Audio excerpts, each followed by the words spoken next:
Hey, I got a confession. Welcome to the Indie Author Method, where we share insights from authors for you on your writing journey. On the weekends, when you have more time and space in your day, we sit down with another author to discuss their processes and the insights they can share with you. This episode is brought to you by Monk Manual. Monk Manual, at its core, is a 90-day productivity system, but it's much more than that. Monk Manual, as a company, is on a mission to fix modern productivity and help people live fuller lives. Inspired by the wisdom of monks and rooted in psychology, they design practical tools for peaceful being and purposeful doing. They were so gracious to partner with the Indie Author Method, and you can check out their products, including the 90-day planner that I personally use, at their website, monkmanual.com. Be sure to use promo code Andrew J. Brandt at checkout for 15% off your order. That's my name, all one word, Andrew J. Brandt at monkmanual.com. Now onto the interview. There are a few books that have been on my radar this year, and anytime it's a debut, especially a debut that's 3 decades in the making, it's exciting to talk with that author. I'm talking about The Heights, the debut historical fiction novel by Ray Franze. All about the mob and Al Capone, The Heights is definitely one of the books I've anticipated the most this year. I'm so excited to get to talk to Ray. Ray, how are you? I'm well, thank you. Thank you for having me. How are you? I'm great. Thank you so much for the time today, talking with our viewers, our listeners to the Indie Author Method. You get to share the insights that you had. In the pre-show, we talked about this being, you called it a project for a long time before you knew that it was a novel. So what inspired you to write this book, or what inspired you to finally tell this story? I would say, how did you come up with the idea, but it's all historical. So give us some insights behind the music of the book. So yeah, it's very historical. There's been a couple works put out about Chicago Heights crew over the course of the years. There was one that called the Boys in the Heights, the Forgotten Crew. The Neighborhood Outfit by Lou Corsino. The first one's by Matt Luzzi. Those two books did a lot of the historical research Sure. that my book is based on. And then also, you'd hear stories maybe, and maybe Google searches when the internet started. Hey, I maybe heard that, Chicago Heights may have been involved in this or that. And, there's a lot of mob fanatics that have done a lot of research. My Al Capone Museum is another great resource of an individual who's put a lot of, I think his last name is Gomez, a lot of hard time in research into identifying photos. So I'd go to that website, and then I'd read a couple other books, really kind of made you realize that Chicago has a reputation, Al Capone, this or that, but it's kind of only told from one point of view. Gotcha. I think guys in Chicago think that New York maybe overshadows them Okay. when they shouldn't. And I really felt that mob fans and people who really like to watch mob movies and mob TV would be interested in how big of a part Chicago Heights, this little crew, played in Chicago and then beyond. Gotcha. There's been facts put in the other books that I've mentioned, but really wanted to put it out there in the form of a novel. Sure. I mean, you deal with historical aspects of this. I mean, did you find any primary sources that really surprised you in your research? Or were you dealing mostly with secondary resources here? So some of the secondary scenes, I talk about the Villa Venice, which was a set of 5 nights where basically Frank Sinatra, Sammy Davis Jr., the Rat Pack basically had to repay a debt to Chicago outfit. And Sam Giancana was reopening a new club called the Villa Venice. Okay. Down the Des Plaines River, he brought in gondolas, and it was 5 nights of Rat Pack entertainment. And yeah, I know some people who were there firsthand, and so that's a very fun and entertaining night that a lot of Chicagoans talk. It's in our lore. Okay. And the detail I got to bring to that scene is very real, but it's very authentic, because the individuals I talked to who were there remember what people wore, what it smelled like, the jokes that were being told.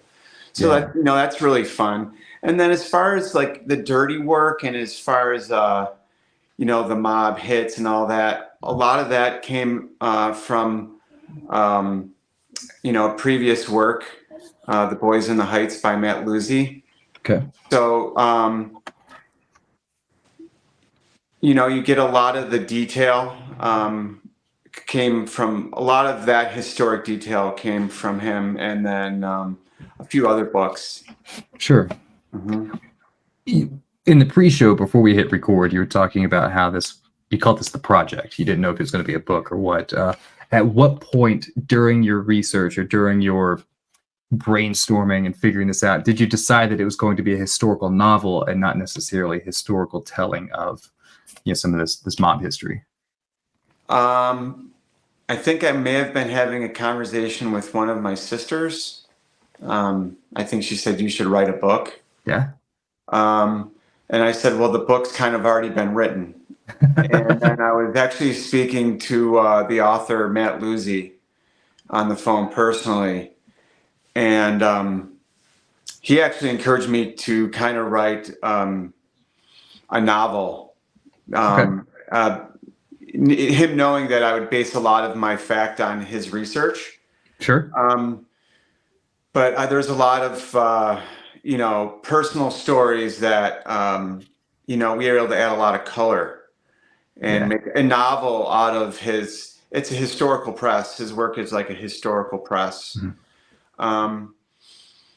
But really, I think it was around 2018, 2019, I really felt like I can create a series. I really felt like I could create a screenplay, but I didn't know how to write a screenplay. I wanted to. I thought I could take a shot at a novel. So I think it was at the beginning of 2019, I made a full commitment to outlining a historical fiction novel. And that outline changed form of narrator a few times before I landed on first person. Okay, I like that. Getting into writing the book itself, I mean, you focused on now you're writing a novel. Man, I grew up reading like horror fiction. Like I was knee deep in Stephen King by the time I was 12, 13 years old. What are some of the literary inspirations that you've had, or how can you tell me how they've impacted your writing style? I have to say, I think because of the way my brain was wired, I had a hard time with reading, quite honestly. Okay. My reading comprehension was hard. Like I would read things twice during school just to get it. Sure. What I did read that I loved, I read that what I had to read for school that I loved, that stuck with me. Hemingway, Old Man and the Sea. Okay. And I recently rebought it and I forgot how short it was. Yeah. And actually how hard it is to read it again, because it's like written in broken English. And I'm like, I don't remember that. Yeah. I'm 51, so my memory's a little changed. I remember Catcher in the Rye, that stuck with me. And then I took humanities in high school. So some of the stuff that was a little bit more philosophical, I liked. Dante, Inferno, I liked that. Yeah, you're going through my own teenage bibliography here, man. Like well, a lot of that was kind of thrust upon me because, like I said, I really had a hard time. I think the earliest stuff that I really liked, that I as a young kid, I really liked Lion, the Witch, and the Wardrobe. Yeah. I really liked The Hobbit. So those were the early things that I read as a kid that, but then after that, it wasn't much reading for me. Sure. And then in college, I read No One Here Gets Out Alive about Jim Morrison. Yeah. And so that's probably when I really started reading again for pleasure. And then I started really reading just nonfiction, quite honestly. I kind of Devil in the White City. I spoke to me when the river ran backward, which is about the New Madrid fault lines in southern Illinois and Tennessee. That was a historical piece. So I started reading nonfiction, but I can't really say one author. It was just a few books here and there, but reading was hard for me, Gotcha. quite honestly. No, but the fact that you've taken some of the historical elements and the things that you found in nonfiction to be able to, as Stephen Pressfield says, great artists steal, right? So you pick and choose elements of things that you like and put those into your own novel and your own works is the sign of a good artist. Yeah, I mean, I really had no idea how much I enjoyed creating dialogue until I started doing it. Yeah? Yeah. Tell us about your writing process then. I mean, you sit down, it's 2019, you've decided this is going to be an historical novel. What is that? So writing? outline done in about 3 months. Okay. And then I'm a floor trader. I trade options on the floor to the CME. And every once in a while it'd be slow and I'd actually sit down or I'd lean up against a rail and I would start writing on my iPhone. I was writing in Google Docs, and if I get a half page or a page and a half done during the day, that'd be like a great day. I went home. I'm married with 3 kids. My wife's usually always cooking dinner, so might be writing and having a cocktail with her before dinner. And that would have been about all the time I really made for it. Okay. For about 6 months. I'd get about a page done or so every day, or maybe I wasn't feeling it and I'd be stuck and then I'd crank out 3 or 4 pages in a day. But it was a slow process. Like I said, it was like I was literally writing on my iPhone in the trading pit, or then on the kitchen island as Nicole's cooking dinner and drinking Tito's or tequila cocktails. And then COVID hit in March of 2020. And my bosses at work, we really didn't know much about COVID at the time. And they were, my youngest is immune compromised with Crohn's. And they said, just stay safe and healthy. And so they kind of just ordered me to stay home. So I was home for 4 months, which was really sweet of my bosses. Just they put my family first. And this, like I said, this was early in COVID. We didn't really know what was going on. So I was home for 4 months, and I decided that was April through July. Mm-hmm. So in Chicago, that's good weather. And I actually made a point to write every day, and I finished. So I finished the second half to second 5/8 to 3/4 of that manuscript during COVID. Yeah, I think it's really interesting, and I hope that the aspiring authors who watch this YouTube series or they listen to the podcast understand that this we're talking about 3 years ago and how long this process took to get to your debut. Yeah, 9 months of getting rejection by publishers or not hearing back at all. Really, it's mostly not hearing back at all. Yeah. And that's a whole different journey. But I was, looking for more traditional publisher for personal reasons. Basically, I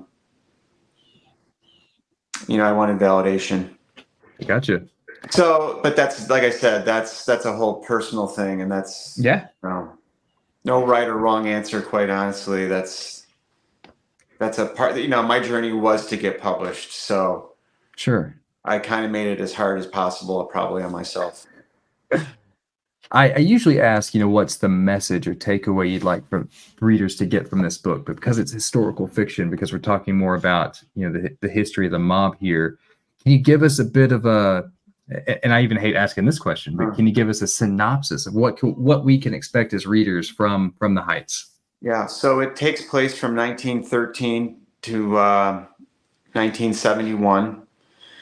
So it kind of takes the reader from almost like pre-prohibition all the way to what we call the glory days of the Chicago outfit, which is the late 30s to early 60s, when they kind of ran untouched.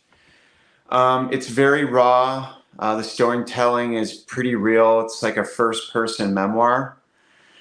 It reads from the first person of a racketeer, so it's very matter of fact. There's no soap opera really in this. So it's kind of difficult to find a reader to really love your characters, which is kind of honest. You're writing about racketeers. They are self-serving. Yeah. They're narcissists. They're egotistical. So, it's hard to get a reader to really kind of like back this character up. But, it's very real. One of the things I started disliking about like Sopranos at the very end, I'm like, oh, it's a soap opera. There's no soap opera in the Heights. Gotcha. It's really just it's a flashback memoir, and it's really about the business of the Chicago Heights crew and the outfit and how they expanded west all the way to California. Man, I can't wait to get my hands on it. Like I said, this as to the publishing of this episode will come out this following Tuesday. So I'm really pumped to get my hands on it. Ray, before I let you go, my last question is always this.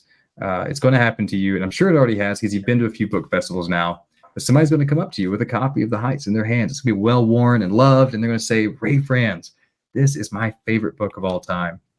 I want to write stories like this. I've got a story idea. Where do you think I should start? So what is Ray Franze's number one piece of advice for that aspiring author? Go to the store, buy a notebook, outline your thoughts, and write. Gotcha. Ray, thank you so much for your time today. Thank you. I really appreciate it. Ray Franze, The Heights, out October 10th. You can get it wherever books are sold. That's our interview for the day. Thank you for tuning in, and remember to subscribe for more insights and wisdom for your writing journey at the Indie Author Method. Find us online at my website, www.andrewjbrandt.com. All of this convenience just doesn't work for me. I wanna play with fire, let me get hurt.